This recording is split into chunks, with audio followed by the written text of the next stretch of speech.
आज हम बात करेंगे चाणक्य नीति के 16वें अध्याय की। 16वें अध्याय की शुरुआत करते हैं। ओम नमः शिवाय। पहले श्लोक में आचार्य चाणक्य जी यह कह रहे हैं कि इस जगत में उत्पन्न व्यक्ति को इस भूलोक के सुख उठाते हुए अपना परलोक सुधारने के लिए धर्म कर्म में लिप्त रहना चाहिए। इसी में मानव जीवन का कल्याण है।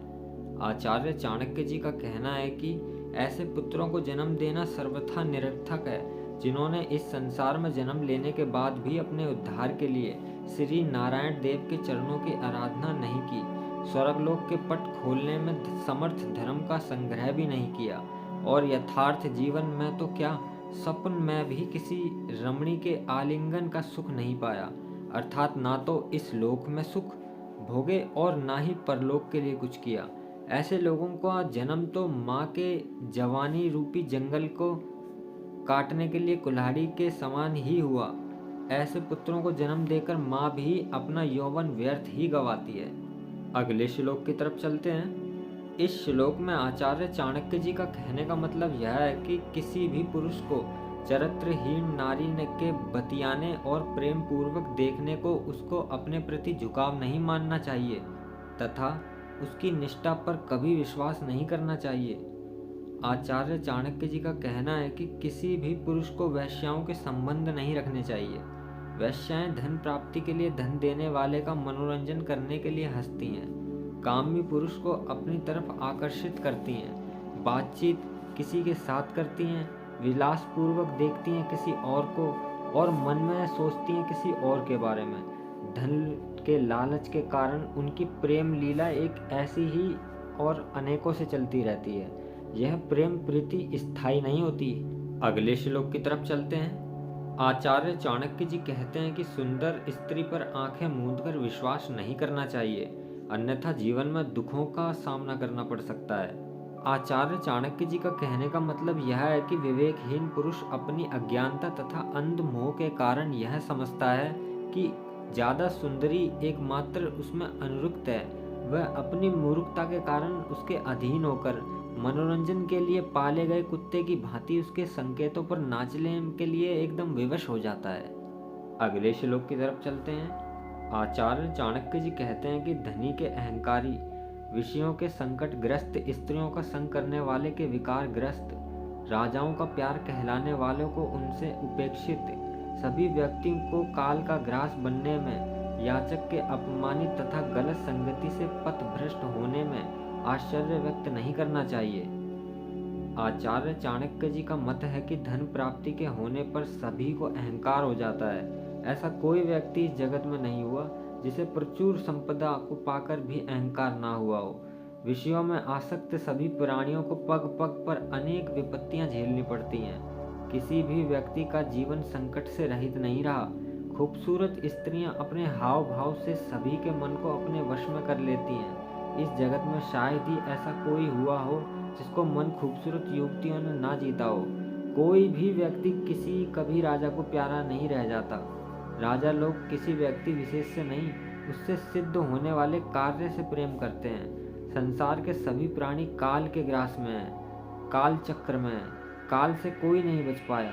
किसी भी याचक को सम्मान नहीं मिलता और दुर्जन के जाल में फंसकर कोई भी सज्जन व्यक्ति अपने लक्ष्य पर सकुशल नहीं पहुंच पाता। अगले श्लोक की तरफ चलते हैं। आचार्य चाणक्य जी कह रहे हैं कि विनाश काले विपरीत बुद्धि, विनाश के समय बुद्धि भी साथ छोड़ देती है, यानी संकट के समय मनुष्य की सोचने समझने की शक्ति भी खो जाती है। आचार्य चाणक्य जी का कहने का मतलब यह है कि इस जगत में अब तक ना तो किसी ने सोने का हिरण बनाया है और ना पहले से बना हुआ सुना है और ना ही किसी ने उसे देखा है।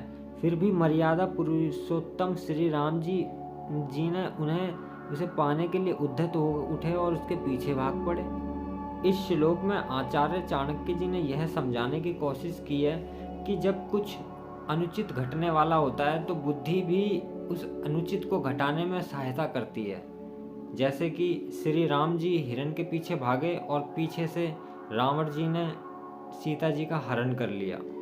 अगले श्लोक की तरफ चलते हैं। केवल ऊंचे स्थान पर विराजमान होकर ही व्यक्ति ऊंचा नहीं होता, आचार्य चाणक्य जी का कहने का मतलब यह है कि अपने गुणों से ही कोई मनुष्य ऊंचा होता है, अर्थात मान सम्मान प्रतिष्ठा की प्राप्ति करता है। केवल ऊंचे स्थान पर बैठ जाने से वह ऊंचा नहीं होता। उदाहरणार्थ, किसी भवन की ऊंची चोटी पर बैठने से कौवा गरुड़ नहीं बन जाता। सच तो यह है कि गुणों से ही स्थान की प्रतिष्ठा होती है। स्थान से किसी गुणी व्यक्ति की कोई प्रतिष्ठा नहीं होती। अगले श्लोक की तरफ चलते हैं। इस श्लोक में आचार्य चाणक्य जी कह रहे हैं कि जिसमें कलंक हो उसमें गुण नहीं हो सकता। चंद्र के पूर्ण होने पर उसका कलंक भी सबको दिखाई देता है, जबकि दूज के चंद्रमा में कलंक नहीं दिखाई देता, अतः वह पूजनीय होता है। आचार्य चाणक्य जी का विचार है कि इस जगत में गुणी व्यक्ति हर जगह मान सम्मान पाता है, भले ही वह अर्थाभाव से पीड़ित हो। गुणी होने पर उसे हर जगह सम्मान मिलता है। असीम वैभव संपत्ति वाले किंतु गुणहीन व्यक्ति का सम्मान नहीं होता। ठीक उसी प्रकार जिस प्रकार अत्यंत प्रकाश युक्त द्वितीय का चंद्रमा सर्वत्र पूज्य होता है, किंतु पूरा चंद्रमा उतना प्रकाशमान होते हुए भी पूजनीय नहीं होता, क्योंकि वह निष्कलंक नहीं होता। अगले श्लोक की तरफ चलते हैं। इस श्लोक में आचार्य चाणक्य जी का कहने का मतलब यह है कि जिसकी प्रशंसा अन्य करें वही गुणी है। जब तक दूसरे लोग किसी के गुण को मान्यता नहीं देते, तब तक उसकी आत्म प्रशंसा करना बेकार है। आचार्य चाणक्य जी का कहना है कि प्रत्येक व्यक्ति को अपने जीवन में सद्गुणों को विकसित करना चाहिए। सद्गुणों की सुगंधि से मनुष्य का जीवन रूपी पुष्प महक उठता है। जिस व्यक्ति के गुणों की प्रशंसा दूसरे करें, वह व्यक्ति गुणहीन होने पर भी गुणी हो जाता है। अपितु आत्म प्रशंसा करने से इंद्र भी गुणी नहीं बन जाता। साधारण व्यक्ति की तो बात ही क्या। अगले श्लोक की तरफ चलते हैं। जिस प्रकार फूलों की सुगंध स्वयं फैलती है, सोने में जड़ा रतन चमचमाता है, उसी प्रकार से विचारवान व्यक्ति के गुणों में भी स्वयं ही निखार आता है। आचार्य चाणक्य जी का कहने का अर्थ यह है कि ऐसे विवेकी पुरुष को पाकर गुण स्वयं ही विकसित हो जाते हैं, जिसे सच झूठ धर्म अधर्म कर्तव्य अकर्तव्य का बोध हो जाता है, ज्ञान हो जाता है। इसी में गुणों को अपनी सार्थकता प्रतीत होती है। उदाहरण स्वरूप, सोने में जड़ा गया रत्न ही अत्यंत शोभायमान होता है। अगले श्लोक की तरफ चलते हैं। आचार्य चाणक्य जी कहते हैं कि कोई भी व्यक्ति अकेले अपने दम पर कोई भी काम नहीं कर सकता, अर्थात उसे प्रत्येक काम में समाज के किसी न किसी व्यक्ति का सहयोग की आवश्यकता जरूर होती है। आचार्य चाणक्य जी का कहने का मतलब यह है कि मनुष्य सामाजिक प्राणी है। वह समाज में रहना पसंद करता है। अकेला जीवन वह जी नहीं सकता। जीवन के हर पड़ाव में उसे किसी न किसी के सहारे की आवश्यकता पड़ती रहती है। गुणों में परमात्मा के समान होने पर भी मनुष्य अकेला ही दुख उठाता है। ठीक उसी तरह जैसे अत्यंत मूल्यवान हीरा सोने के आभूषणों में जड़े जाने की आकांक्षा करता है। अगले श्लोक की तरफ चलते हैं। आचार्य चाणक्य जी इस श्लोक में कहते हैं कि किस तरह का धन हमें नहीं मिलना चाहिए। अत्यंत दुख से धर्म को छोड़ने एवं शत्रुओं के आगे झुकने से जो धन प्राप्त होते हैं, वे धन हमें नहीं मिलने चाहिए। अगले श्लोक की तरफ चलते हैं। इस श्लोक में आचार्य चाणक्य जी का कहने का मतलब यह है कि धनी मनुष्य को हर किसी की सहायता करते हुए अपने धन संपत्ति की सार्थकता को बनाए रखना चाहिए। आचार्य चाणक्य जी का कहने का अर्थ यह है कि उस धन संपत्ति का कोई लाभ नहीं, फायदा नहीं, जो कुल वधु के समान केवल स्वामी के अपने ही उपभोग में आती रहे काम। लक्ष्मी धन संपत्ति तो वही उत्तम है, बढ़िया है, जो नगर वधु पूरे समाज के समान न केवल सभी नगर वासियों के उपभोग में काम में आए, अपितु राहगीरों का भी हित करे, अर्थात धन संपत्ति वैभव की दूसरों को काम आने में ही भलाई है, सार्थकता है उसकी। अगले श्लोक की तरफ चलते हैं। इस श्लोक में आचार्य चाणक्य जी का कहने का मतलब यह है कि आज तक किसी ने भी प्राप्त धन से, सौंदर्यपूर्ण नारी के उपभोग से और स्वादिष्ट भोज्य पदार्थों से कभी भी संतुष्टि नहीं पाई है। इस विषय में मनुष्य अधिक और अधिक की चाहत रखने लगता है और उससे पीड़ित रहता है, और यह एक कड़वा सच है। आचार्य चाणक्य जी का कहने का मतलब यह है कि खाने पीने की स्वादिष्ट चीज़ें, धन संपत्ति, जीवन और सौंदर्य में ये नारी से ना तो आज तक किसी को कोई तृप्ति हुई है और ना ही होगी और ना ही कभी हुआ है। बीते समय में भी सभी प्राणी इन विषय भोगों में से तृप्त होकर गए, अतृप्ति होकर गए हैं, किसी ने पूर्ति नहीं पाई है। और वर्तमान में भी अतृप्ति ही दिखाई दे रहे हैं, किसी ने पूर्ति नहीं पाई है। यही स्थिति आगे भी बनी रहेगी। अगले श्लोक की तरफ चलते हैं। आत्म कल्याण की इच्छा रखने वाले जीव मात्र को अभय दान देने हेतु तैयार रहना चाहिए, इसी में कल्याण है। आचार्य चाणक्य जी का विचार है कि इस भूलोक पर समस्त प्रकार के दान, यज्ञ, होम तथा बलि कर्म नष्ट हो जाते हैं, लेकिन सुपात्र को दिया गया दान तथा सभी जीवों को दिया गया अभय दान ना कभी व्यर्थ जाता है ना नष्ट होता है। यानी आत्म कल्याण के इच्छुक जीव मात्र के अभय दान देने के लिए तत्पर रहना चाहिए, इसी में कल्याण है। अगले श्लोक की तरफ चलते हैं। इस श्लोक में आचार्य चाणक्य जी का कहने का मतलब यह है कि मांगने वाले व्यक्ति को सभी हीन दृष्टियों से देखते हैं, उससे बचना चाहते हैं, इसलिए मांगना बुरा काम है। आचार्य चाणक्य जी का कहने का मतलब यह है कि किसी से कुछ मांगना सबसे नीच काम है। संसार में तिनका सबसे हल्का होता है, तिनके से भी रुई अधिक हल्की होती है और रुई से भी हल्का होता है मांगने वाला। अब प्रश्न यह उठता है कि यदि याचक हल्का होता है तो हवा से उसे उड़ाकर क्यों नहीं ले जाती? उत्तर यह है कि हवा भी यह सोचती है कि यदि मैं उसे उड़ाकर ले गई तो कहीं ये मुझसे भी कुछ मांग ना बैठे। अगले श्लोक की तरफ चलते हैं। आचार्य चाणक्य जी का कहना है कि मनुष्य को ऐसे कर्म करने चाहिए जिनसे उसे अपमानित ना होना पड़े।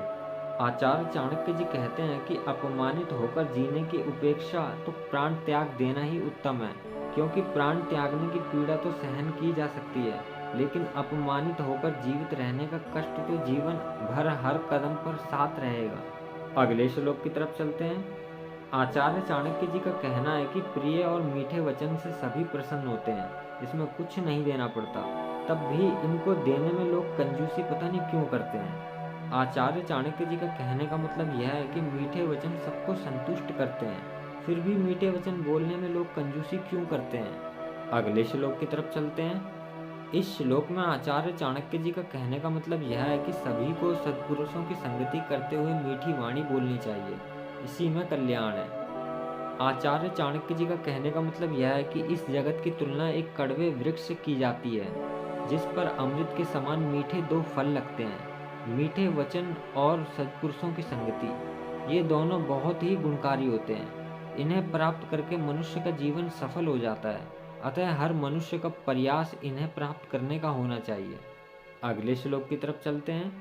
इस श्लोक में आचार्य चाणक्य जी ने कहा है कि मनुष्य पूर्व जन्म के अच्छे कामों से ही जन्म में सुख भोगता है।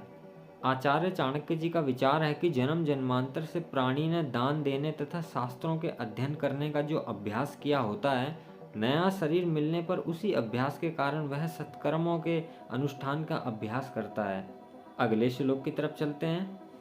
इस श्लोक में आचार्य चाणक्य जी का कहने का मतलब यह है कि पुस्तकों को पढ़कर काम चलाने वाला पंडित और दूसरों के पास अपना धन जमा करके उस पर आश्रित रहने वाले मनुष्य अपने जीवन में समय पड़ने पर धोखा जरूर खाते हैं। आचार्य चाणक्य जी का विचार है कि धन संपत्ति पास होकर भी यदि वह दूसरों के पास पड़ी रहे और ऐन वक्त पर काम न आए तो ऐसे धनवान होने का क्या फायदा। इस प्रकार पुस्तक में लिखी विद्या भी किसी काम की नहीं जब तक उसका सदुपयोग ना किया जाए। विद्या और धन का महत्व इसका सदुपयोग करने में है, इसको जोड़ने में नहीं है। 16वां अध्याय समाप्त। ओम नमः शिवाय।